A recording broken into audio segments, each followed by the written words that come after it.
حاولت امزح معه بس ما فهم المزحة. انت لو صرت رئيس دولة فلسطين، فراس صار له ساعة بحكي لي خلينا نسجل بودكاست. طيب عزيزي فراس، يلا نعمل بودكاست. شو بدك تصور؟ بدك ايانا جاهز؟ شو بتقترح موضوع نعرضه للناس؟ في 50,000 موضوع في هالدنيا، ابتدي في واحد منهم. أريدك أن تختار واحدا من هذه المواضيع، هل لا تعلم؟ لا أنت اختار أحسن، بيكون الاختيار شوفوا، فراس محامي، فبدنا لو بدنا نختار موضوع ممكن نحكي عن موضوع الانتخابات، إيش يكون مفيد، والحكي هيك يكون حكي يعني مفيد وبرضه حدث قريب من الناس. فاحكي لنا هيك شوي عن الانتخابات. يعني انت دخلت في الانتخابات دايركت طوالي. غير الموضوع. لا ما هو انت محامي. طب محامي في اكثر من موضوع للمحاماة، في 50,000 طيب موضوع. يعني دخلنا على الانتخابات، لسه مش جاهز حكينا على الانتخابات، فايش بتحب تحكي لنا؟ يعني بنحب نحكي في هذا الموضوع. اهم اشي منا نعزز دور المحامي في الحياة الواقعية اللي بنعيشها والكل السكان تبعون فلسطين بيعيشوها.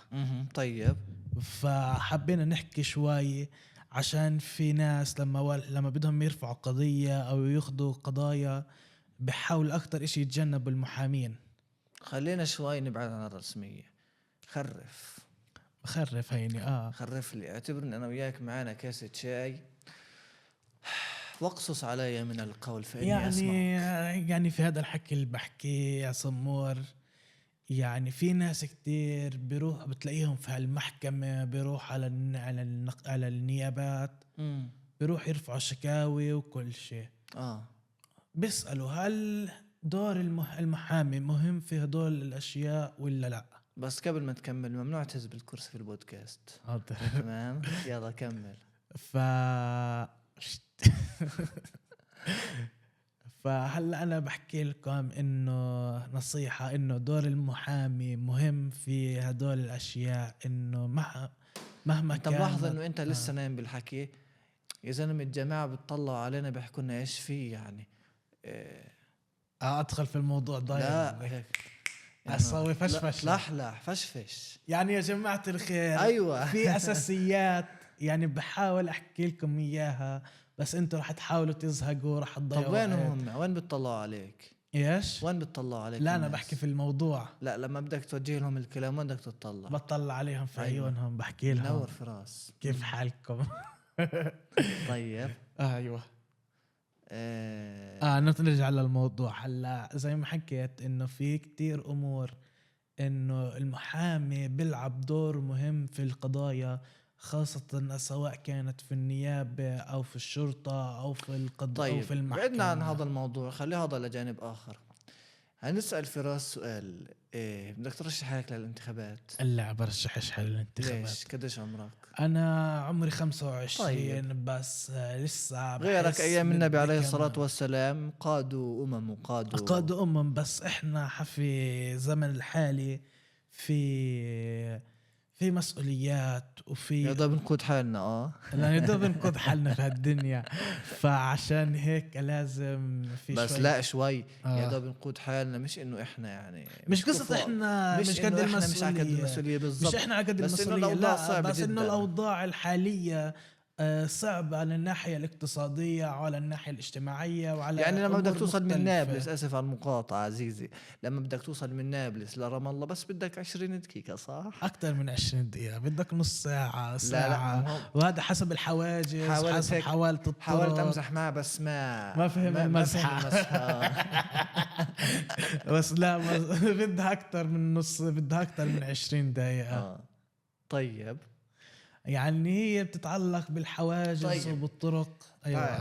هاي المايك بده يسألك سؤال. أهلا وسهلا في المايك. أنت لو صرت رئيس دولة فلسطين، أو بدناش نحكي رئيس دولة فلسطين، خلينا نخليها على الخفيف. لو بدك تصير، أو لو صرت انتخبت وصرت رئيس مجلس قروي أو رئيس بلدية لمكان ما بدنا نعطي أسماء قرى أو مدن، شو بدك تسوي للشباب؟ بس للشباب والله لا عجب للشباب. شو بدك تعجب؟ الله يستر. والله لا عجب للشباب. شو بدك تسوي؟ اول اشي، اول خطوه بدي اسويها لما اصير رئيس لمجلس او لمجلس قروي او لاي مدينه او لاي، خلص انجز ف بدي اشوف احصائيه الشباب الموجوده في هاي القريه. طيب إذا كان عددهم كتير يعني بنحاول إنه نصلح أوضاعهم الاجتماعية والسياسية والاقتصادية. أنا وكمان على مختلف. طب الرياضية أنا بحب الرياضة والإعلام، ما هو أنا صحفي. على مختلف مجالات الحياة الموجودة حاليا. كيف يعني نعزز معرفتهم في قريتهم. بعدين طيب ثاني هسه من الحكي العام بدك تدخل لي بموضوع، احكي لي شو بدك تعمل فيه. مثلا انا لو بدي اصير رئيس بلديه شو بعمل؟ مثلا بروح بعمل مسار، لا دراجات هوائيه او مسار جري، انه هيك نوع من الترفيه في ظل الظروف الصعبه اللي احنا بنعيشها. انت بدكش اول شيء انت تشوف الممارسات اللي بمر فيها. يعني اي واحد بيقدر في هذا الوقت الحالي يركب بسكليت ويروح. انت بدك تشوف ايش الشباب عندهم نقص في هالقرية، ايش مش موجود عندهم. تمام، شو الثغرات اللي لازم انت تغطيها؟ الثغرات اللي تقدر تغطيها. مثلا في عندك، واهمها انك ما تهز بالكرسي. كمل. في عندك تقريبا يعني نسبة عالية من الشباب الموجودين في القرية او في المحافظة او في المدينة بيشتغلوش، او نسبة البطالة عندهم كتير عالية. شو بيعمل ابنكم يا جماعة؟ فاول اشي شو بدنا نعمل؟ سألتك سؤال. لما يروحوا ناس يخطبوا لابنهم بيحكوا لهم شو بيشتغل ابنكم يا جماعة؟ ما هو هذا السؤال أكتر سؤال جاوب عليه. ما هو هذا السؤال شو الجواب؟ ما أكتر سؤال محرج هذا بتعرض إلى الشاب. ابننا بطاقتك ابننا بطاقتك. ما هو هذا السؤال هو أكتر سؤال بنحرج منه الشاب لما يروح يخطب أو يروح يتعرف على واحد على سعيدة الحظ، أو هي بتعتبره الفارس اللي شايف بالحصان الأبيض اللي ياخدها وينقلها من إشي تحت لإشي واو ويصير معها مصاري. قصده فراس، يعني فراس. انتوا بتعرفوا المحامين بيحبوا يحكوا كثير زين الصحفيين. منطقتك احنا منطقتك. بس انه قصده فارس الاحلام. اهم مش المطبخ الايطالي يا جماعه الخير، والحياه الكريمه والورديه. وما تنساش السياره، ما تنساش التلفونات اخر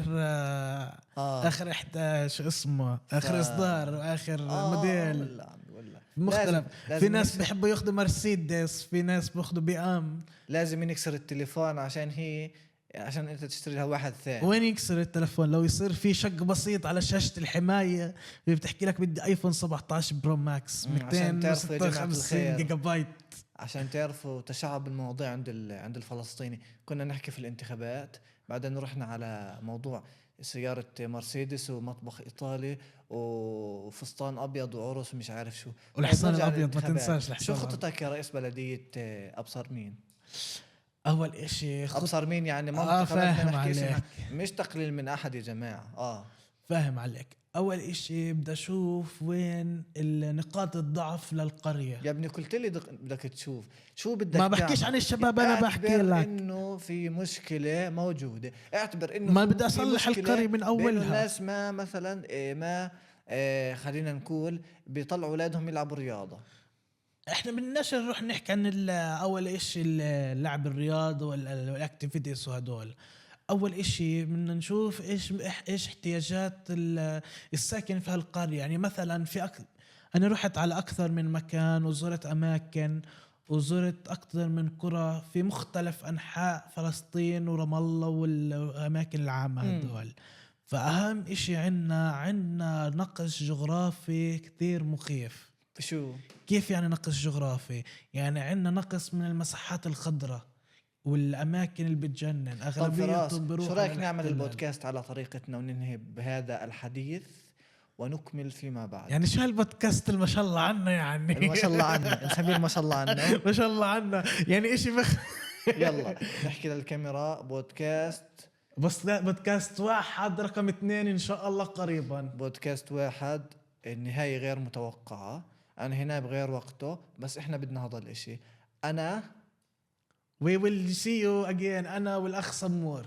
نراكم في حلقات قادمة من بودكاست غير متوقع. رح نسمي اسم يعني بنشوفه قريبا. يعني رح تكون سلسلة يعني من الأشياء الغير متوقعة، استنونا. بس أنا ما بقاطع زيه. تمام، فاستنونا. كل عام وانتم بخير. سلامات مني أنا محمد. وسلامات مني أنا فراس. سلامات.